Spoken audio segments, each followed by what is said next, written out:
আচ্ছা ভাবুন তো, আপনার স্বামী অন্য কোনো মেয়েকে বিয়ে করছে, তাহলে আপনার কেমন লাগবে? আসসালামু আলাইকুম সম্মানিত দর্শক মণ্ডলী, আজকে আমরা আলোচনা করার চেষ্টা করব এমন একটি স্বপ্ন নিয়ে যা আমরা প্রায় দেখে থাকি। স্বপ্নটি হচ্ছে, কোনো মহিলা যদি স্বপ্নে দেখে তার স্বামী অন্য কোথাও বিয়ে করছে, তাহলে এটার ব্যাখ্যা কি হবে?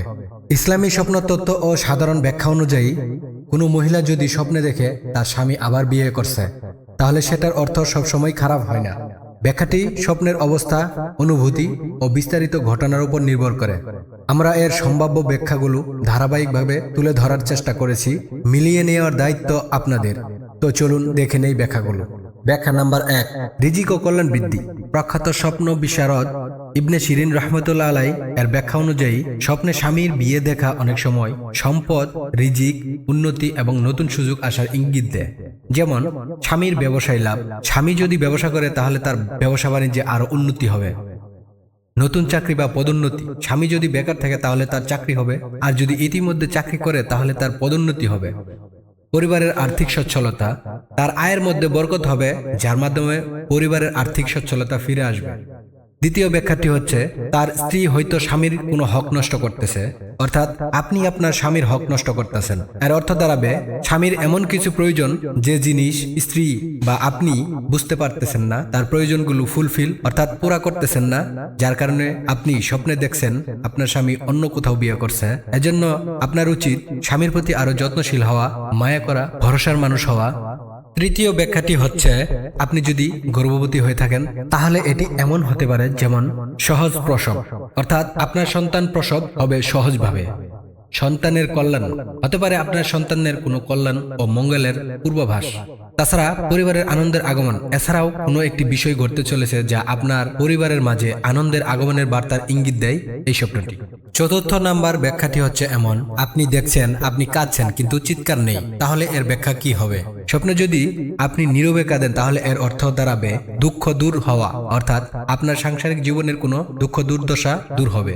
দাম্পত্য জীবনের সমস্যা সমাধান, এটি আপনাদের দাম্পত্য জীবনের সমস্যা সমাধানের ইঙ্গিত প্রদান করে।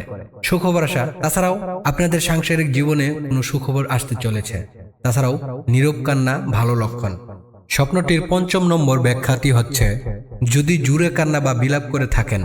স্বপ্নে যদি আপনি জুড়ে কান্না বা বিলাপ করে থাকেন তাহলে এর অর্থ দাঁড়াবে মানসিক চাপ। এটি আপনার অত্যাধিক মানসিক চাপের কারণে উক্ত স্বপ্নটি দেখছেন।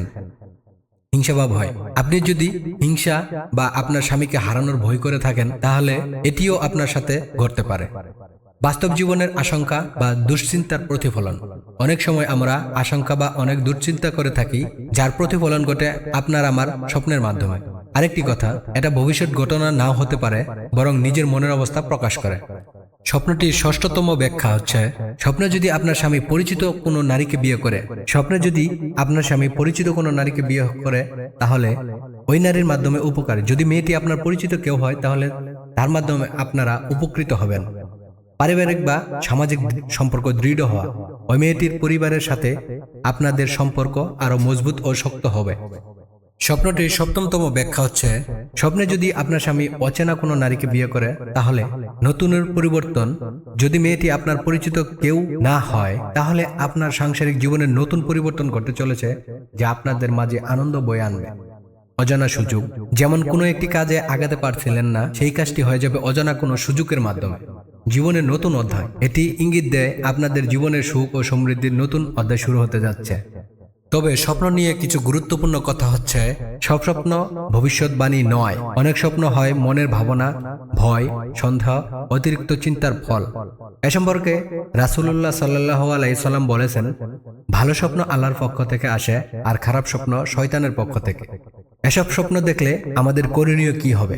খারাপ স্বপ্ন দেখলে বাম দিক থেকে হালকা থুতু ফেলা, আউযু বিল্লাহি মিনাশ শাইতানির রাজিম পড়া, স্বপ্নটি কাউকে না বলা, বিশেষ করে খারাপ স্বপ্ন যদি মনে হয় তাহলে কাউকেই না বলাই উত্তম, এবং 2 রাকাত নফল নামাজ, এতে করে আপনার মনের ভয় ও শয়তানের ওয়াসওয়াসা দূর হবে।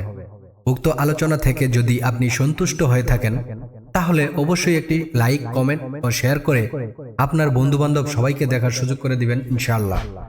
দেখা হবে নতুন কোনো বিষয়ে, সেই পর্যন্ত ভালো থাকবেন, সুস্থ থাকবেন।